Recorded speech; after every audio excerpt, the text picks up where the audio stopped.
Hey, it's Dr. Charsha, and I want to go over a couple of ways that I've been showing people how to do self-myofascial release in the hamstrings and also in the calves. Rather than use a foam roller, which can sometimes be awkward, or some other device, it's much easier getting in there using your hands. So let me show you how to do it. It's very quick and very easy.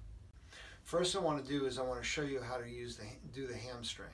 Now when you do the hamstring is made up of a number of different muscles. The problem with using a foam roller in the hamstring is why it can get into the superficial fascia. The problem is a lot of times restrictions behind the knee and behind the buttock into the hamstrings are really causing the problem. So a real easy way to do it is you can take your fingertips. If you put your fingers underneath and you press into the hamstring a little bit, now let your leg drop down. And what you'll do is you'll very slowly, as I'm doing, straighten the leg out. And you'll feel some sore areas. Don't press too hard. We're not looking to do that. Don't try to force your way through it. Take your time while you're doing it. And just work it all the way up. And you'll feel the different fibers between the hamstrings. And the next thing we're going to do is we're going to go to the next area. And you'll notice as I'm doing this, I'm working my way up a little bit more and a little bit more. And then I'm going all the way up the hamstring. And if you do this on a regular basis, you'll notice that the hamstrings are much looser and they're much less ropey. And you'll actually feel better because when the hamstrings are very, very tight, you could be getting a lot of back pain, primarily just because of the hamstrings themselves. So real nice, easy way to do it. You can get into the calf using that same position.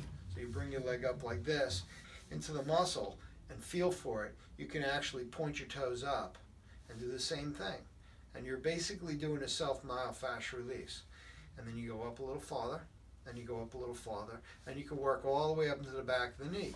And if you did it a number of different days in a row, you'd notice less soreness in there. When the calves function better because they're less tight, you're going to go ahead and notice that your back is working better as well.